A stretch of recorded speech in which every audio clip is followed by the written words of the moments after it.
Dar no Mihal the Soul can make on here count like a henig inu. Agus Quidin Fort Lodge, it the Willet and so, Quidin a yin echt died. Savid agus grevort chluhe fadacha an chiad chluhe le tabradarn agus sa chluhe a emra an son rish chluhe vi untoch het fad agus Paul Flynn and son chin se bestik sa chuine for se shoot si chole ge se cholini sa chiad chluhe en ai tabradarn agus sneet san loch kart gorala agus stil kart klassike hage ta schacht hol agus fe kahet cholin skorala go disige agus dimid a het pet the hole le portlaige na schachtodi Cláiste de la Salle agus anna róchas fad ag a muintir fortláige anna bhaíine fad as an ógánach sa Paul Flynn agus be sé anna heachar fad más ó héalaí a bhile an báidce súlach meid agus sehéad fuirin na Galí fuirin láidir martí. Yeah, this promises Micheál to be one of the classic minor All-Ireland finals because it's just like the Cork-Kilkenny match, it's a toss of a coin. I wasn't around the streets of Dublin last night, but everybody told me who were down around O'Connell Street that Waterford supporters outnumbered Galway, Kilkenny and Cork substantially. Certainly Waterford on a crest of a wave with their under-21s in the All-Ireland final against Offaly next Sunday. And these Waterford boys have looked very promising. This is their 6th championship match in their campaign so far. Nobody really ranked them when they started, when they defeated Clare by 110-5, then they played Kerry, and then they, of course, that marvellous match against Tipperary with Paul Flynn scoring 3 goals and 6 points. But Galway looked very impressive against Kilkenny in the semi-final replay. Nicky Brennan, the chairman of Kilkenny County Board, told me this morning at Houston Station that Kilkenny felt they threw it away the first day. They knew that they weren't going to do it the second day, and Galway produced a sparkling performance to qualify for their first final since 1983. So it all adds up to a promising All-Ireland final. Agus sné Tommaso Caila an son ó Fort Láidge nó bechirte amara chat Tommaso Caila ó Fort Láidge agus dimid nó ahar siúd Sean sné cahirlach bhór na nóg sa chunta agus an nóige dianta erása agus an land cholaí an son a bhile an gaileh Micheál ó Spelláin agus a ríist fear seo go bhfuil craobh ile éireanige leis na ceart scoilena agus le bleán rí hách raibh marsin ó gruthad a chláidín hénig agus land cholaí anna láidir agus anna bha agus bhile inis seohet más ó marísa agus dimiri uncle siúd Eddie Kelly le Loch Garman bhuiig sé raibh ile éirean dimir sé 1968 uncle agus Loch Garman ahad ach seohe éirlomh chum an lúchlas gail a teachtamach an dochtúid ó Clúbháin agus uachtarán chum an lúchlas gail Peadar ó Queen agus a bhean.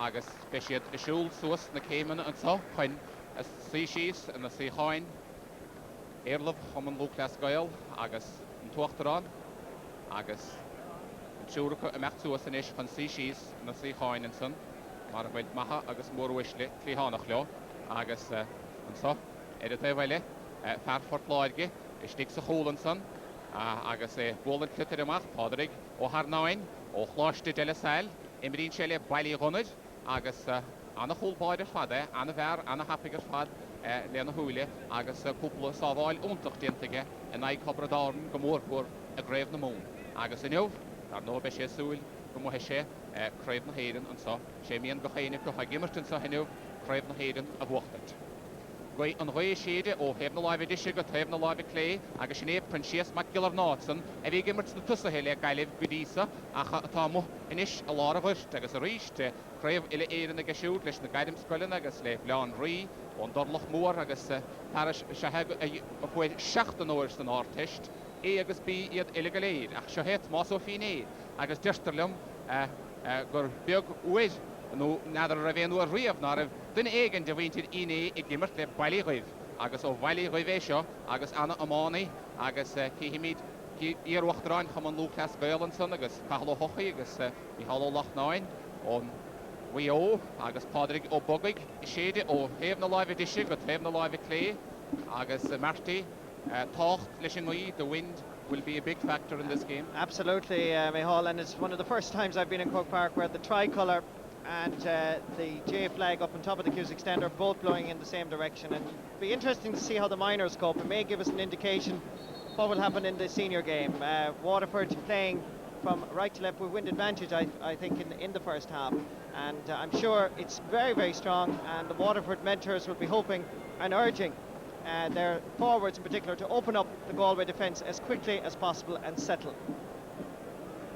Martin for den fortlaige agus the Girkulinson it heeft nog live edition agus behoid gur lo a vechen roi se héadle agus dar no ca sé techt a díidir agus snéad for den Magali and son a gaftanish Mihal O'Leinshig a gimmert it heeft nog live edition Celine Lachhuil Celine Lachosig for den analoided ar fad igen ngailid agus dála hobradorn sogwili midi fiachantura en na himmers te voder sood ochla hela chanis wel begen de fortlaige choma a immers en aig hobradorn for den fortlaige en so agus dir buch rev a grave ile eren fortlaige gan een rov na minuid gan een rovil in is put for toest as glohissa weet ik dat de hocht agus weet ik fi hana weer de buch ganna weet ik hocht out 3 en 10 lien a week en galip verelig omudi an stitter in a laige agus caharamo a lá páirce macil nágus benach an stitter peitesteach agus tús curre leis an immert agus portlaige I dierig dollar in onsaí Sean Joseph O'Ronain isteach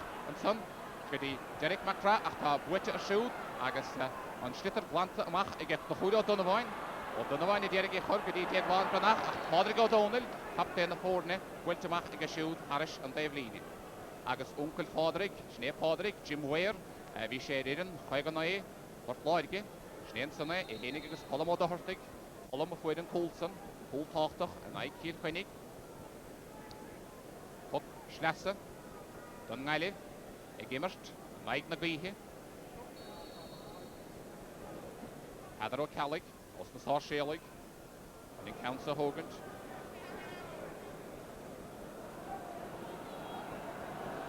Immer leis na gairim sgullen an níos túisce Wintersteach a láslí hana femúge sémas og na chuid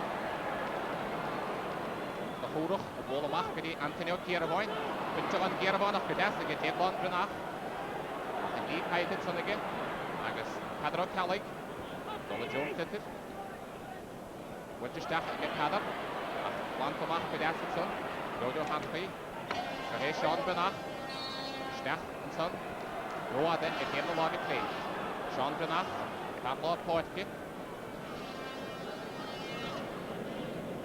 Spencerne, Machtemach.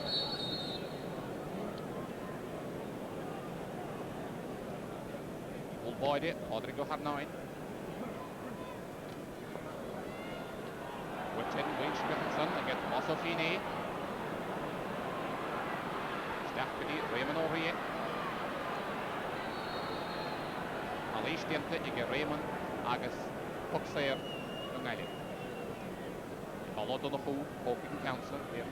The act the hood on the vine har hemachnish. Agus Corpich ahead the hood. Agus oh here Connell Wahed. Mike Navihe and the Homebrook and David. Hadar O'Callig at Corp. You have macht the Rima Hamain, Puxnassa the Portlaige. It's Mosso Medicine. Rémédé onkel Eddie Kelly, Loch Garman, Shasta Hop. I hé hoping council. Shahé Anthony O'Kieravain o Portlaw.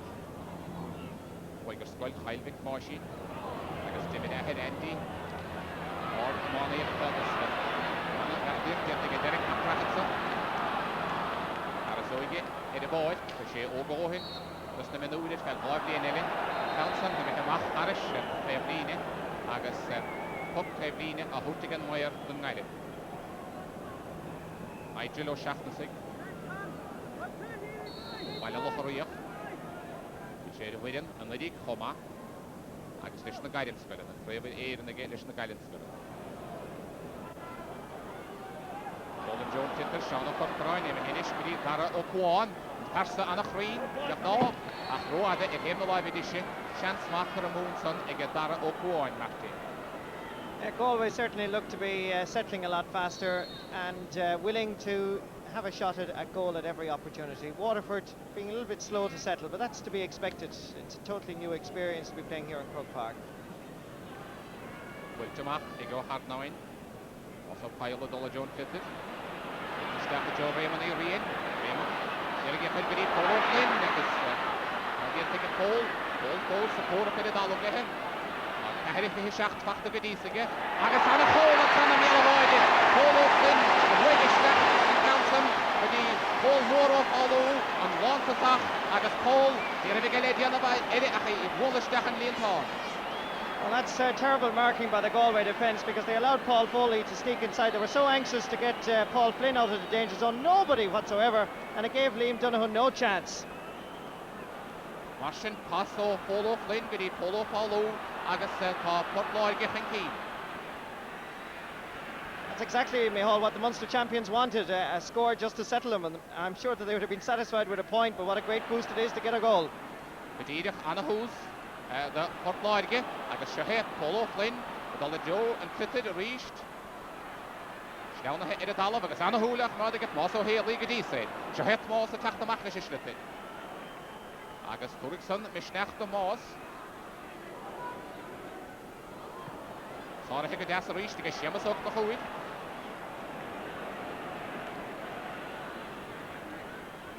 Shahemi Hollow Donoghue, Lachupla, Liam. Macht de Waiko und Tomani Bus of mine. Met een ochtal na Gali wie gaat mind de bossen dan. Mag het zo die Sean vanaf. Sean is van Tano Sheep voor dus zo hij Sean Joseph Oro 9. Sean Oro 9 hij maakt de sterk voor. Also Haley, Agus Polo Flynn. Agus Polo Paulo. Shahef the Hudo Donovan. The Hollow Lynchkick. Agus Mosso Fine. Polo close, hit it all up. Shahemi Hollow Lynchkick. Went to go home to get Yodo Hanachi. And a Lloyd edition. Anna Irach Doch Lloyd. Ach, Ovidin in game the live edition. It's amazing really what a score can do for any team because once Waterford got that goal they seem to be hurling with more confidence and certainly playing with a lot more passion now. Agus Shahet pull boide na Gali. Die mod Donoghue. Gailiv en Ike na Guihe. So get la. Also Kylo Agus. Imi Hibwig. Agus Deshinish again Gailiv. Back to start Padro Kelly. Hallo Lynchke, Emi Hibwig. Sheamus up the hood reached. Parahad Yan Van Hossen to Fad. Went to trust again. Good eat. Also Medisa. Derek McCraft. Witte Derek Alpison. Again none of Onach. Colombo the Hortig. Derek Echerevaras. Good eat. Sean up Portgroin. And the Hossen to Fad yet that's gonna get Mosso Fine. And then come on, the end of Rory. Back to Lord Plotkin. Sean Joseph Oro 9. After him, Harish and Devline, Puck Devline, the Plotkin. The Pano Shea, Booking Council. Uncle Shoe, the Freddie O'Brien, and Taylor O'Brien. Be in on the year, in Haganaya, Plotkin. Reached, also Haley, sticks a holy niggas, if Cousins come on. Ach, Emi Hemach, Harish and Devline, Bula, or Polo Flynn. Agus Martian, Puck Devline, was the dish. Pano Shea, Booking Council.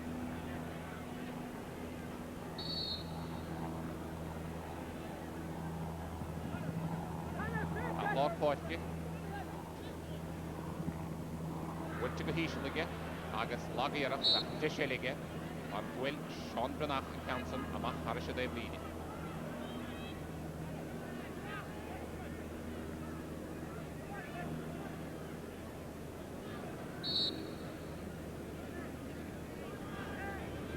Shea, the Moderline, analog. A very poor effort indeed, and with Waterford having wind advantage, they would really want to be dropping those in around the house and causing a little bit of panic in Galway. And mehe ach 8 nummerty imre agus in score hoin ha aimse hit bedienste ik polo follow holige shoe agus shinne Martian in the hornet so for she's rova force. Ik aan them died. Shot also fin day. Pit and Baltasa, you know, your Harkoi, and a law did a father, on the willy, a roa that happened, roa that it had the law issue. That just shows as well, Micheál, the strength of the breeze, that the players are going to have to adjust very quickly to the strength of the breeze. And I'm just thinking again, just fast forward to the senior match, Ger Cunningham spoke out, so it'll be very interesting to see how the Kilkenny boys cope with it. Indeed, Quay, and the law did a father stuff, but have the law issue, but have the law play.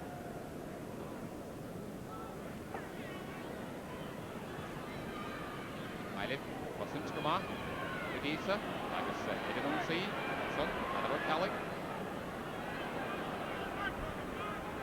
To get Dessiga, but he's shown up for Croin. They shouldn't get the Dessiga, Dave Londrina. My chest score, I saw it, and yes, to get Mosso Medisa, the Shellige, Dave Londrina, went to stuff with the Chase Macular now, the gift for the evening, and Macular now, I mean, the Gimmers and Possible Revision. That's a good score. Declan Walsh worked very hard there from Carnmore to gather possession, and he was well marked. Good refereeing decision as well, because he allowed him the advantage. And Francis Ford is definitely the Galway player that the tribesmen will be looking for inspiration in this match. Schlitter went to Mac and other spot against Derek McRae. Then it was the Danish Louis, the boss bid, and I went to both the side. I Sean shows the go 9. Went to Stackham Yellow Boy, against the Odson, the Polo Paulo. One to Mac, and Eden Way, against Fish of the Night. Hello, Leachke, went to go, they get Mosso Kyla. Kyla could even turn O'Shea, agus Roada, it gave the live edition. Shansana, Aguramu, it get Port Lloyd again. Hold there, 10 minutes now gone, and Galway are only just 2 points behind, playing against a very strong breeze. And just every time Galway seem to attack, they seem to have the ability to beat the Waterford full back line. A little bit worrying, I would imagine, for the Waterford mentors, even at this stage. Martian, can Kyler, Wahulin, and Derek, Tish, Denomati, Imra. Shahid Natisha, I don't know, see, but Sean shows the go 9, and after staff, and the David Bertha Harlisha, Port Lloyd, Rivish, and the Colleen, that's like Sean shows.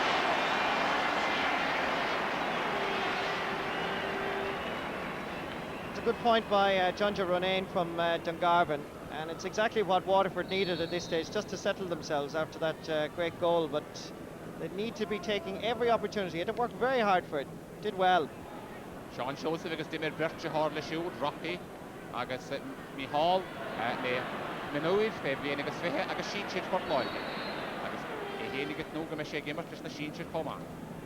Lost some of these son, agus Kalish Denta et Moss, again, Dave Londrina, Martian, Fox here, this Natisha, agus Sean shows it, or 9, in Hoping Council.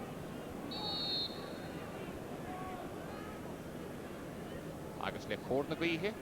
Ausleinen, Parijke Council.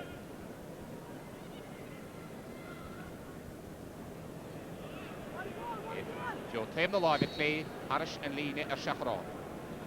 Really, from that distance, players should be just trying to drop it in, even with wind advantage, because the strength of the breeze is so much that it could easily, particularly with the whirlwind that's around Croke Park, take the ball, take the slither away. Agus úntas Rina stoffen, ach Sean P. McGill Foderick, no Paul O'Flynn, Hogan Council, Marshaliet, Dechna, Hogan the Puck and the Sarah. Rodio Harfai, Hagimmer, Danava, Cousin Danava, went to Macari Lord Porke, Council Mihamu, Agus an Ishahe, Dara O'Quan, Agus Jessica Dara.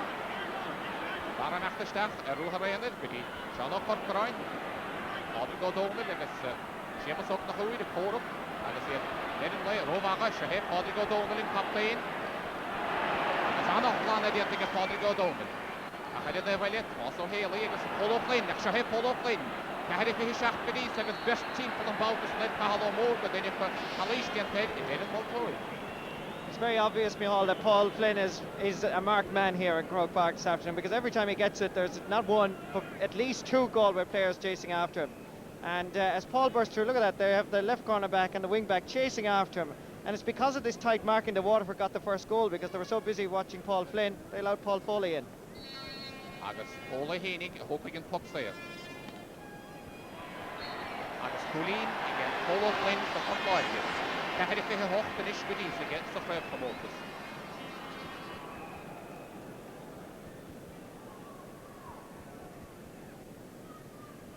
Steel Classicoch again Versa.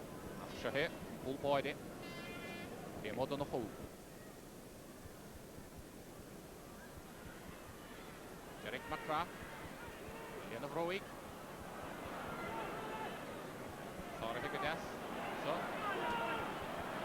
Shalom Corcoran. It is a Corcoran. And it's Solosaloya. Sorry, did he hit the Shiams of the hole? Reached Magira with Jan Corcoran. Again, Galway full forward line seem to have the ability to beat the Waterford full back line a little bit too easily, for my money's worth at least.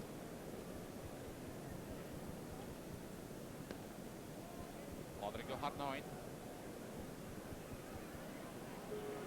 Agus Deshinish, Jan P. McGillipodrig. Stecha Joe and Pevine. Ach, Portlarge and a home after. Yeah, we now have almost 15 minutes gone in the first half, and still, despite that very strong breeze, just leading by 1-2 to a point. And I'm sure the Waterford mentors will be trying to tell their forwards to drop the ball in, because when you're playing against strong breeze, mistakes can be made. Ongruftan Dave Leanigus. I live. You know, see, British Dakadas, but he Bara Okuan, Shahetara, in the old build. And a Frige. And a Horuk and Sunday and to get Rosso Medisa. And a Hossenta and a big shoot Medisa. I guess we think Pasta Gadassi get Rosso Kyle. Gerach Bahov Moss. Polo Flynn against Rosso Haley. The hit Rosso Haley. When Jarohi get Polo Flynn. I guess. Reached best temple at fall, about the sun. Shahet Mosofini. Machkedi Raymond O'Rien. Shahet Raymond and a Scalomora pocket the out again. Just after the polo follow. Check the hair shoe. With the Machat again, the Huda Dunavine. The Palomora. Mora and the Hongroft and Dablini. Hallo Lynchke, Edirik Schlitter Host, Emihemach. The Reem Comoin, Moshi Berisa.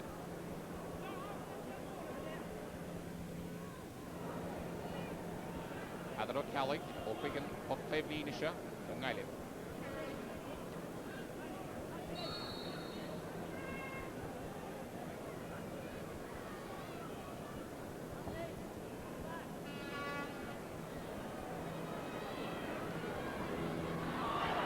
Right, Shansing is Sean. Schnitter. Pass. Stephenson, but he take long enough. Take long, and if they get a big end of a Stephen, he'll avoid it. And then, if Rodrigo Dolan, a long Foley counted from the wall of man. Quintano Shea. So here, Polo Flynn inish, or Yahant, Demi Hollow Spelloin. Spelloinach, Demi Shamach. Agus Kalish, Denton and Nigel O'Shaughnessy, or Violet Locharia. Lovely pull there by Fintan O'Shea earlier from Portlaw. Ground stroke, ground hurling, magnificent to watch. Here Nigel.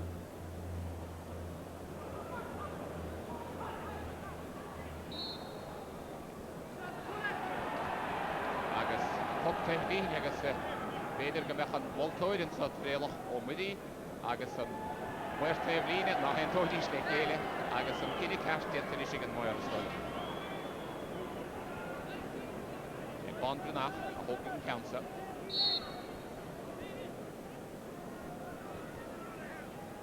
Garan Moore, agus Beshecho, Ogohohen does the menu with the reached and Glencha Hoin. Shannon Corcoran, Riding Fish, Piet Bauta, agus Adro Callig at Boro. Ball get the Godo Hatley, Shohei Dave Londrenach, Machbidi, Padro Callig, Shansiga Padder, and the Pauline Gatliga Padder. Fine score by Peter Kelly, and despite the ability to block down the ball by the Waterford defence, they're very slow to get rid of it, clear it further. And it was great work by Declan Walsh here. He saw his colleague Peter Kelly outside him, and a very good score considering that it was an awkward angle and playing against the breeze. Padro Callig, Sostel Shiganson, agus Imidin Cheshu, Efrin Chincher na Sar Shelo. Mustn't come Hanson, me hollowed on the hole. An y teflin eich, Oleg O'Donnell yr hymach. Ei hen agos Mihal Olinski. O'Donnell rofacha. Mas o ffyn ei. An y chorwg ba iawn am ei gydlos gydys agos. An y chosint choma. Interesting to see, Micheál, that Declan Walsh has now been brought out to right half forward in the Galway attack. Agus seo heb Raymond O'Ryan agus deisinis na fortláirge. Buinte bugad Gleutinson ach seo heb Paul O'Flynn. Ar an y chontór o'ch míl afáide. An y hafáide stigig chun ag lémod yn y ho ach chôn ar an leige Paul O'Flynn.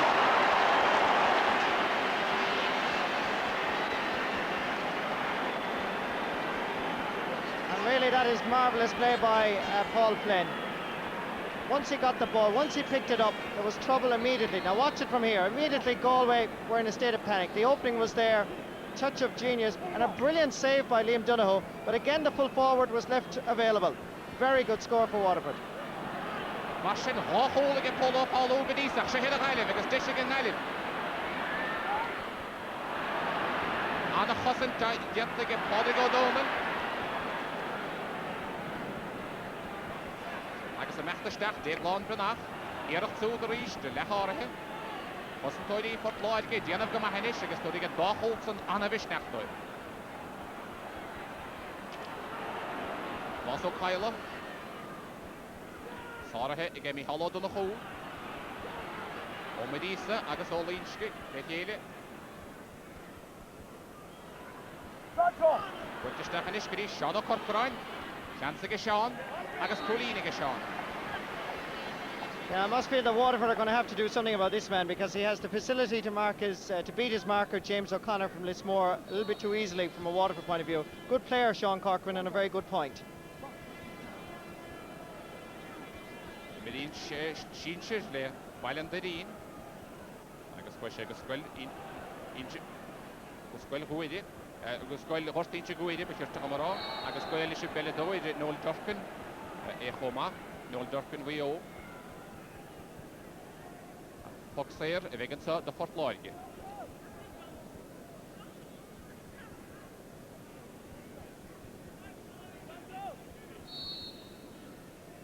Well, no idea, Fortlaige and son.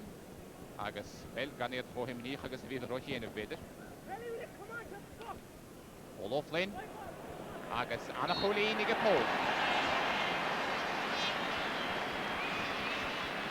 Beautiful strike of a ball, Paul Flynn. Hit it perfectly right over the crossbar. And he really is the player in terms of minor ranks this year. Agus daar no Jimmy ahead. Shoot there. The hole there. Man heeft Fortlaige, is na Shinchid. Padering. Is na Schachtaudi, is back Church Father. Smith Maso Kylo. Al had er nog goed, Eilev. Die er gewollen die ook kort Corcoran, ik zie hem ook nog goed liggen. Zo heet die Glan Brynach. Geen hero had, ik heb die Glan.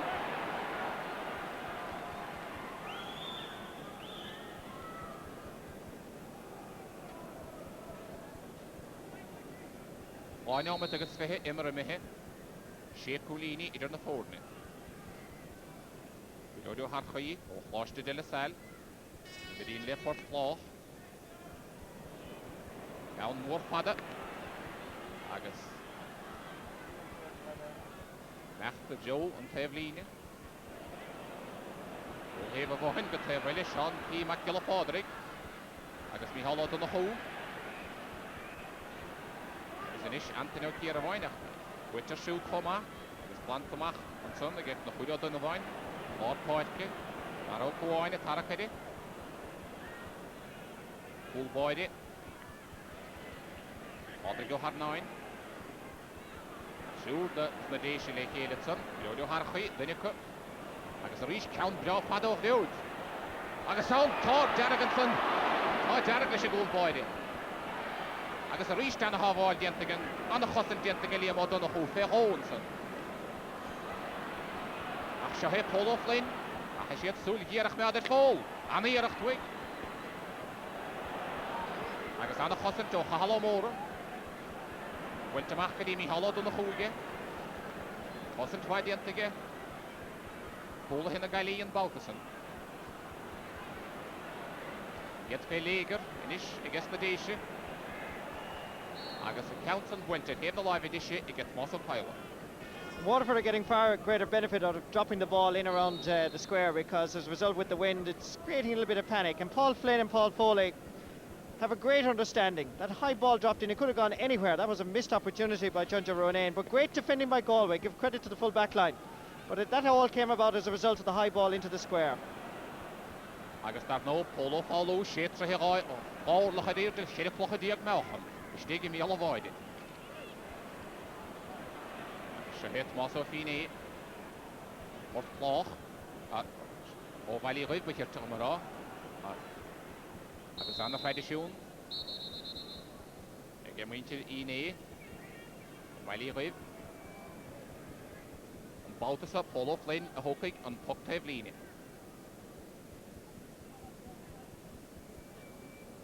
O vali honne de. Agus jastel share skuld eller sal.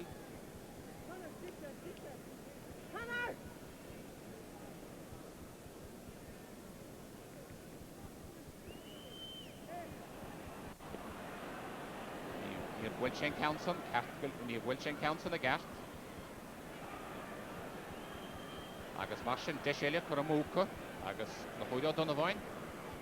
Aftermath, went to Gomahige.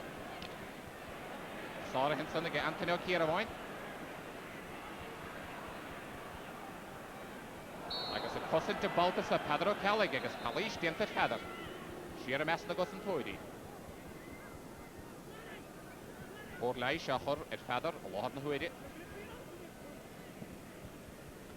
John P. Fitzpatrick just swinging a little bit too much there. More of an accidental blow than anything else.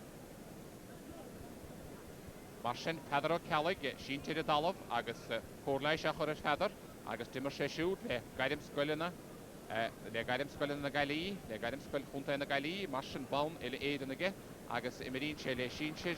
Emerin Sheenshir leis na Sarshélag, Cartgalor, a Hosserist, Agus Schneed, Winter the Nation.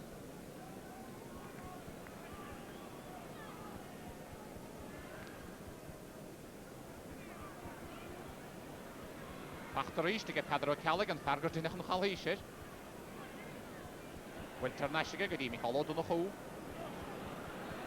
Shano Corcoran, Poro Putson, the Shemasok the Hoid. Pachte inish. Get Dara ook op pachte inish. Get Column de Hortik. Column mag te steken. Parafoy de Kool. Pachtig door. We hold. Draw here to Column. Great effort by Colm O'Doherty from Ardrahan.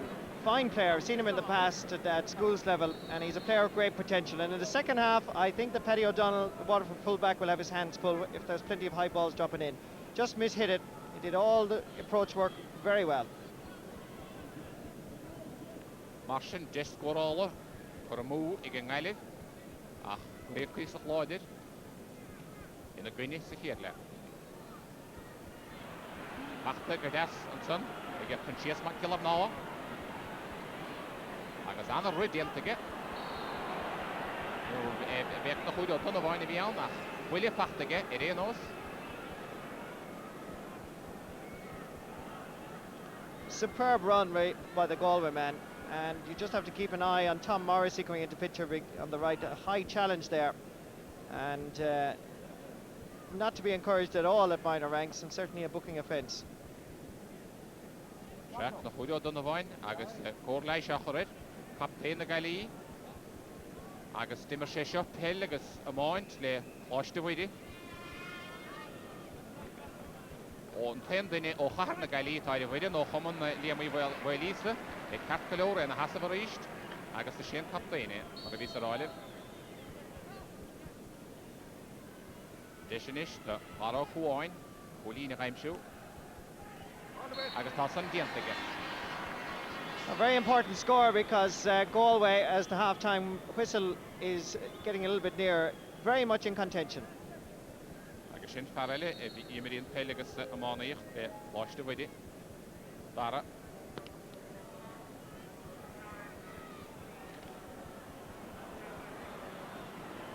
Henix Makilov now, Shahe Makilov now inish, of Walla Makari Dara, and then Homonega, a patient Dienta Gadasiga. Art Hossan Diana Vestiga, Podrigo Donal, like I say, stop for him, Baltus and again, Colombo the Hurting. Dian Chorach and son, Harrison Line Shachran in Erinley. And again, that hesitancy by the Waterford defence to clear the ball efficiently and quickly could well turn out to be their downfall.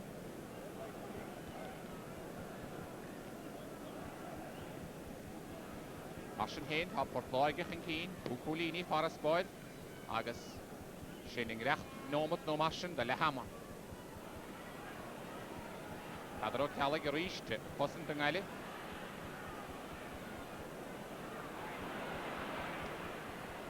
Dish score all, it gets the Dishi. Roada, it came the lobby clay.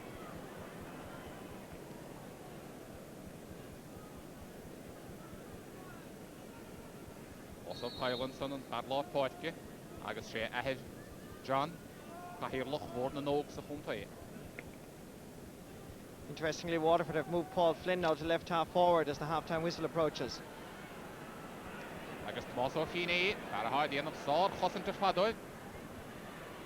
Derek Raymond, Orion, and Vintamacha. Hello, Morgan, Suliana Gira, Shaheshan, Pima, Kilopodric. Agus Roada, it came the live edition. We have Uncle Sue, the Declan, Fitzpatrick, Gimmers, Gailev, Gimmers, Portlarge, Snashach Dowdy, Agus Bavahan score all year, Agus Bavah, Monia, and Boxer, and Harris Drasnon. Shaheshan, Branachting, I live. Hello, Lynchke. Over Mosso Medis and Balthasar. The Hall, the Foley. The end of it, Stachgedas. Agus Anna Foley, and Mihal Lynch. Michael Lenski has certainly earned his keep with that most valuable point, and as you can see by our caption there, half-time virtually upon us, and just 4 points between them, despite the fact that Galway are playing against an extremely strong breeze. He had to work very hard for it, despite Tom Morrissey's best efforts, and it went over the bar. Agus Shahe and Lehama and Adok Shete again Multoid, Mashin, Gailip, Sosta Gamalo, Hen to Fiat Lamarty. I certainly think that Galway will go in very happy because they have wind advantage, not that that guarantees success. But trailing by just 4 points at half-time, playing against the breeze, I feel that Galway will go in at half-time very confident. Two opportunist goals for that Waterford team in the first half have been the difference really between the sides, but we'll be discussing that first half and what we may see in the second half with our panel. That's after the commercial break, so join us again in a few moments.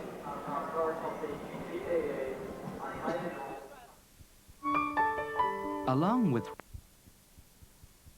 a big problem for Galway in the second half, in the sense that he can run at a defence, and with the wind he'll have to run, and I fear that more than when he was getting the loose balls.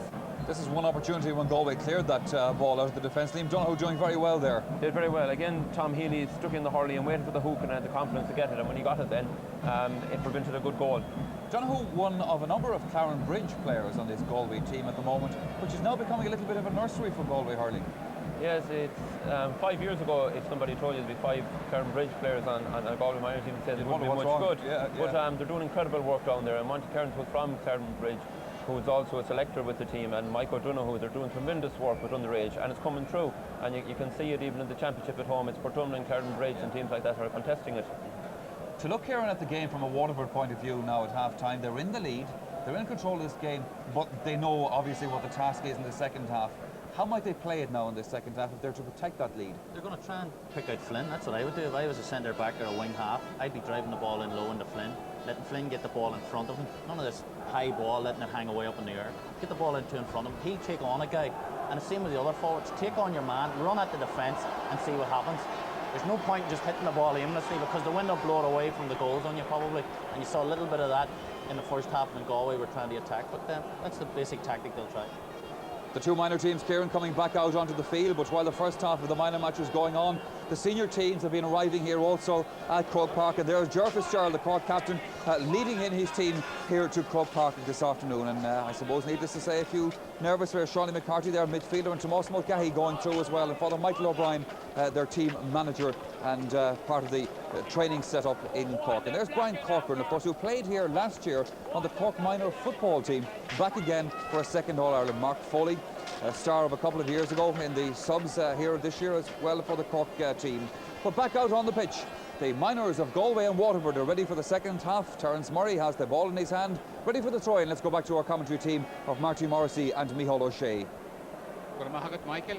agus an multóid ein túsachar leis an carnala an bháiste a tiite mat so a láhar na huide agus an gailib an na hóchas a chanis iad Derek Colini fan Derek oid huithe co sa carnala an stitar caitisteach agus túsachar leis an immert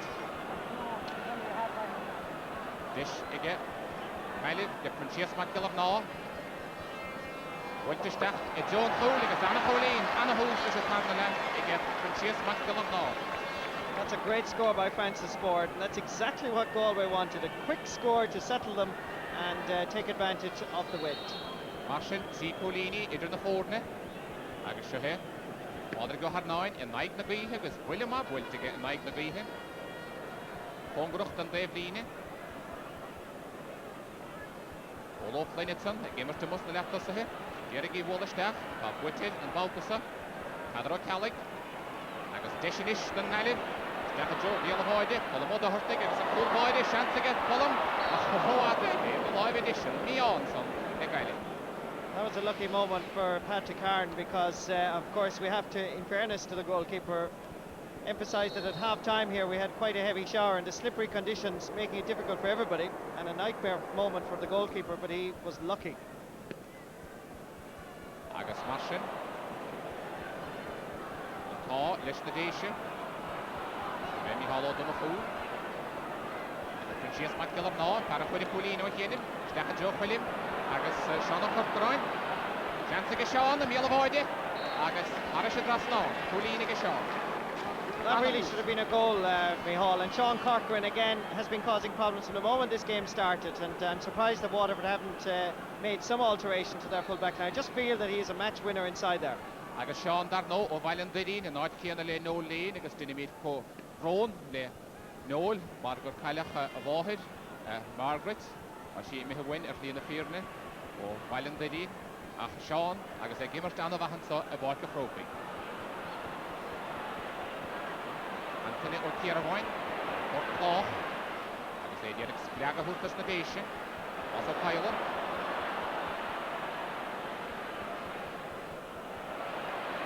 Dishitson, get Polo Flynn, a Roade in Hemelavi Clay.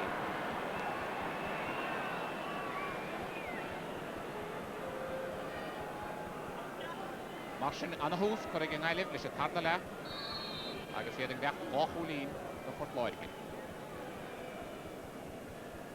The amount on the Hogus, say Hennigus Me Hall, beg a library, I shall look at the door Yagano. Agus cadémar roundnas dhéanach sé dóid dá mo hidís tréim na héidir. Agus sé hé, bara ó bháin a mechtaisteach, bháin de cheola persa, sá bháil bhaistig, ge Padri go hart náin afa. Agus bhfuilte I John Pevline. Sean P. McGillach Padri.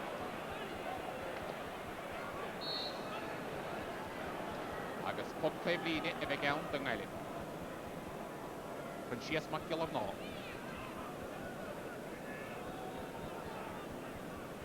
Sias a bhfuil seach an óir in the árteist. Anna agus Bína is bad, Martin, McLean anna bha. Hall Lynchki. Agus Iarach Sárathe get Cantán ó sé, agus Calís dianta an tá. Martin, Puck amach, Puck Lóirge. Port Lóirge, ná buachhuiamara I bréh minúr I de éidir, ábhua go dísacha, Behanna agus dahad a hoch. Agus hen buahháinnig an ngailih, an 8-3. Cantán ó sé, mi hamach dach rím siú. Agus Derek McCrath, an téasóigus doch de báis, agus duinegus na dtínas lú de báis, Gosta Hinson, fór leiseachar ar Derek, capfuil rónlis. Annach rí ar fad ige Derek, agus Púg bliana diag a bhí sé na rinne méidir naid contact láid, bhí láid brethe hinnige, mar tá sé sé diag láth na huide, bhí sé óg bhóinte tá láid blian eile, a sé lán da stiff, agus lán da cheol, agus frí móran. Mór leis seacharaid, agus iad a diarig an eile stop, I cartga leor, agus Púg. Bhí hallad an a hú, bhúd a chláid í. Yr egi celwr a láid brethe, a dói ag a chlogan.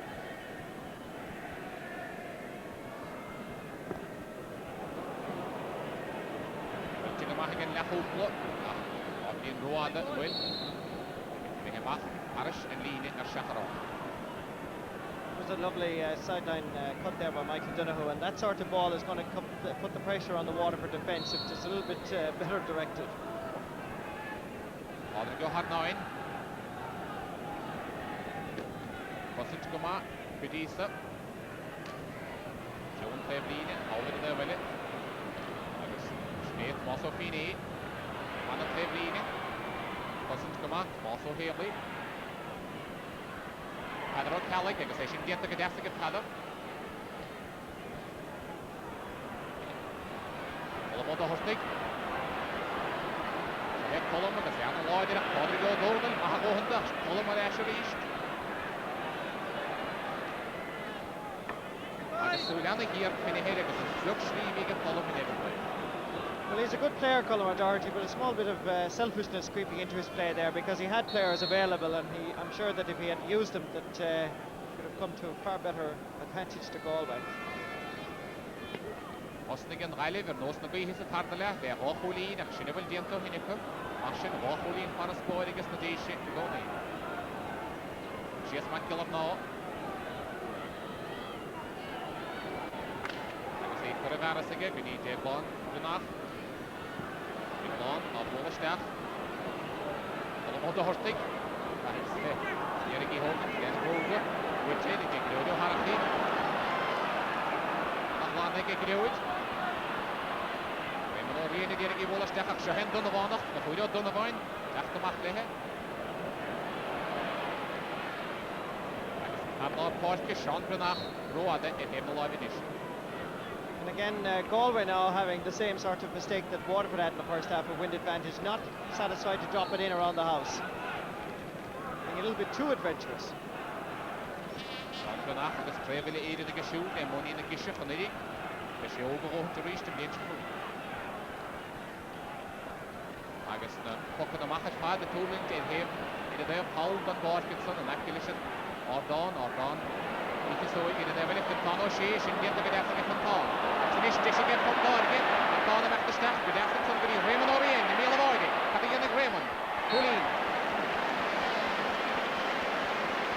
Good score by Raymond Ryan, but if he had shot a little bit earlier, I'm sure that they'd be raising a green flag instead of a white flag. But I think Waterford will be happy with Raymond Ryan's point at this stage. It was well won by Fintan O'Shea. He really took it on. It was a hospital pass, but he did very well to control it. And he was capable of taking on the Galway defence. And inside was Raymond Ryan from Naomh Breed. And if he had hit it there was every possibility of a goal, but had the confidence to go a little bit further. Raymond Darno, Farahana get a bar, Maronodui, so Flohit a fifth get co-score. And I cover Dar, Nagazart, Kinho Hinige, Margawil. Barra de Brún an captaini bhíocha Irfin Rui a láthar na huide agus marsin sé Rodrigo Dónal an captaini hacha ó hin ó chuideach de Brúnach Irfin Rui. McGillum ná Stephenson go dtí Dara Chháin Chantiga Dara agus Lagaí arach go Ara an Bábas. A little bit unlucky really, Dara Cohen from Clarenbridge, because he did everything right there, just off target. Agus bhí Dara in a chaptéin in ordna fé cehardiag agus fé séidiag na Gailí a goran Tony Forrestal agus a Nína Coop golóirta híige mar sin imirt leis a gúntaí agus a bhfuil Michal O'Lynskig ag mecht an báid. Michal hit an báid agus onadí take ar a báid Sean O'Midí. At the other end, Micheál, Raymond Ryan has been switched to centre half forward and Derek McGrath has moved to corner forward.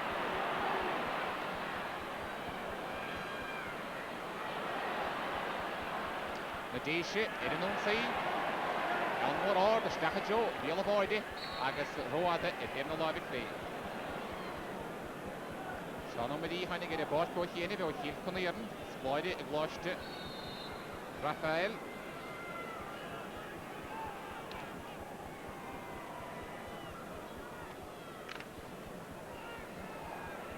Medinson, Wilta Trasnige, ach Sárathe I get Mosso Pyla. Agus Puxair no he I guess na déise.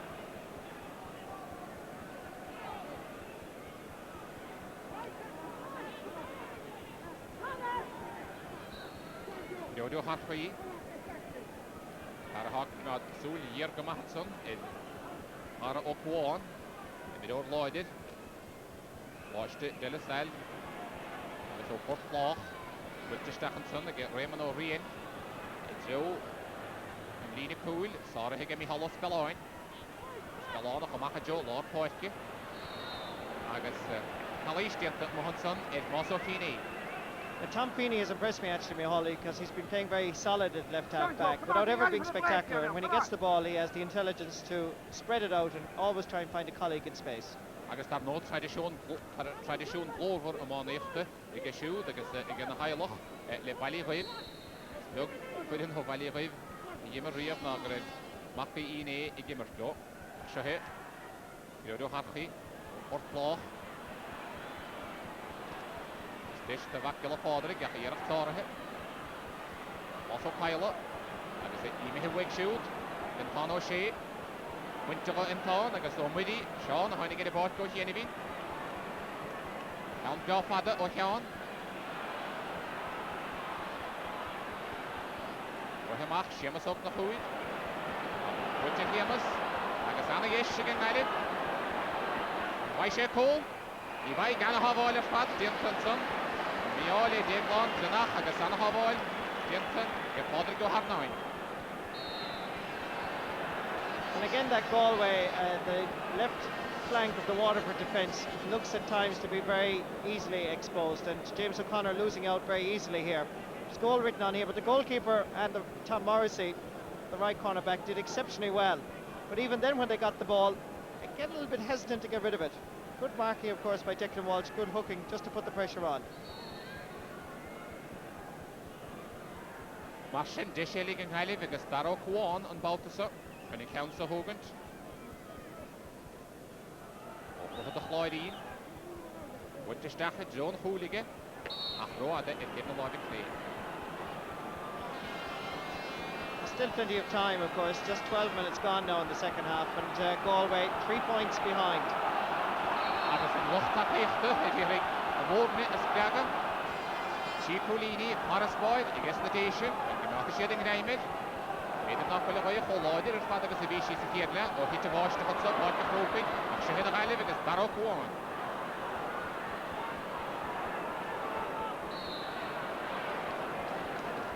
Ik want vandaag, ik is popseer, nog hege, de geilig, kan toch nog beter. Ik is dish de arre ook gewoon en daar nog alleen doen. This free by Dara Cohen needs to be pointed, just to put 2 points between the sides.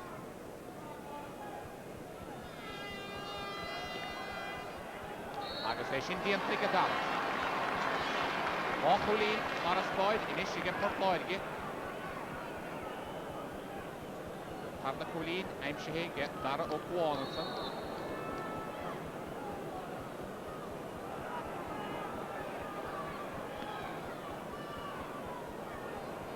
Ó Harnáin a ríiste Jo ar dániche sóig beg nach an nillich cheannach a bhólagad í na halban báidge.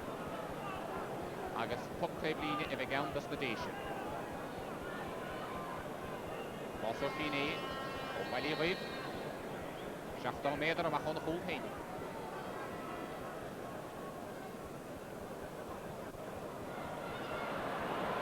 Chúideol don na bhain, an ein stróis na chúid, agus ceann beá fada.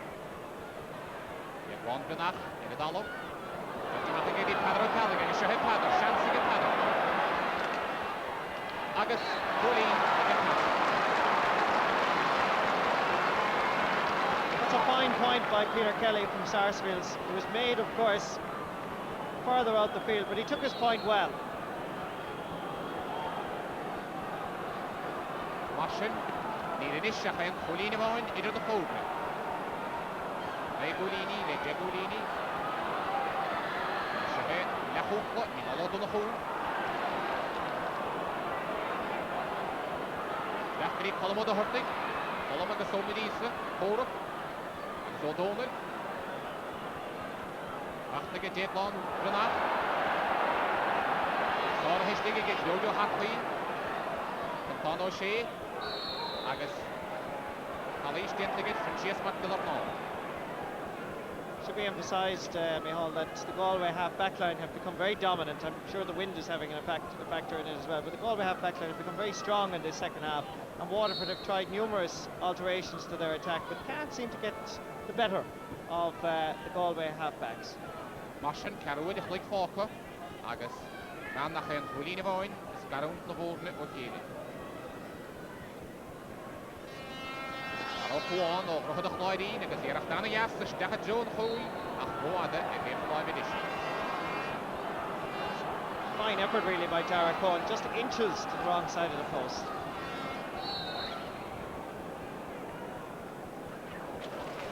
Ieder maar dat heeft let ook bij naar de verte hij geeft er naar het slap dat na die moeren wie er naar het slap dat die hen in die moeren in de gaan versteken daar ook gewoon naar direct maar kracht ach vertical order stil zo en dan de baan gaat gezegd je moet getrain is tegen John Cole het aan de Cole in de Cole dat The point I was making a moment ago, Micheál, is emphasised by that point by Conor Donovan, because the captain from Liam Mellows, the centre half-back, showing that the Galway half-back lines are indeed on top and going forward and scoring a fabulous point. Jack Pauline inspired agus na fórne if post scored so have got gefroken. So hit the Daisy, Sean P. McGill-Podrick. Mes je goed vriend in zijn bal te zeggen te onkel trap. Ze hebben Polen met de sterk wolfachtige. Mag die Raymond Orien, Bertan O'Shea. Haar laag paardje. Aan de hoogte de Daisy scoren hij al tegen wel die wijs je daar oneer. Good marking again by Galway, and Waterford need a score.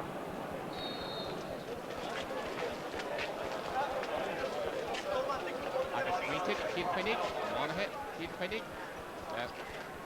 Die andere Schlie ist da, wordt gekropen. Nou, we zitten al jechend en bal, de korping. Zeggen, Minouid, de landtool, Allah het nog weer, en je Sean P. McGill-Podrick. En de eerste is, ja, Raymond Orien, en ene team plays, en wacht, die Derek McGrath. En Micheál Derek. Micheál is right, Micheál, because just the slitter seemed to just go off the grass there, slippery conditions just leading to his misfortune.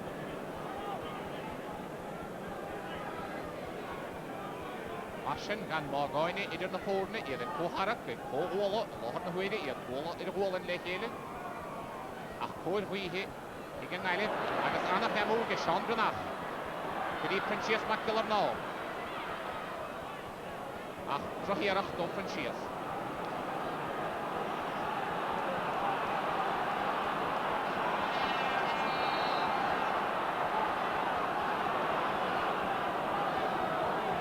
Scorele, hier 80. Ben erin. Als je de Coharak verloren te horen. Agus de post over die slauwen. Zo'n team met McGill-Podrick, agus de Micheál op de goal. Ja, hoepelen, overgaan. Dan kun je op de goal. Zorg ik het echt tegen Bas om het iets. Agus, hele prachtige Cheshy met Wittige. Net tegen Maltoide, Princess McGill nou, tegen John Hole. Agus van Wal, agus aan de eerste vraag, agus de Rick Cole, en Cheshy tegen Sam, agus Sean O'Cockerine.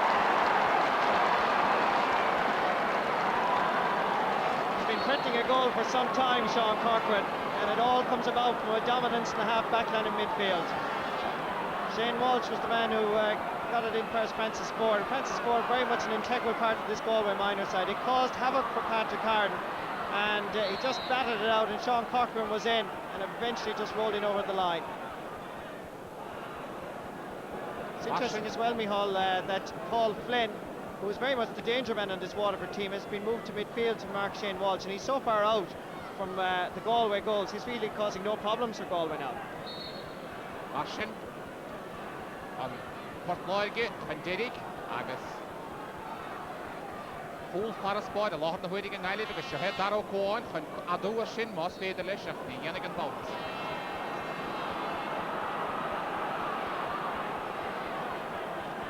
Fintan O'Shea, the Waterford midfielder, is now playing centre half forward. Ray Ryan is now playing at right half forward, and John P. Fitzpatrick is now at midfield with Paul Flynn. So the Waterford team totally rearranged now. Agus Long fully, Paddy O'Donnell with it. Agus a rís Sean O'Cortarain. A Walton Baltus again, Paddy go hard now in. Shabby, that Gelson. It was a good save by Patrick Harn because Sean Corcoran pulled in it splendidly, but Harn saw it all the way. Full Forest Boyd, again Eilid, Agus. Winter Sport Boyd gets on, Agus.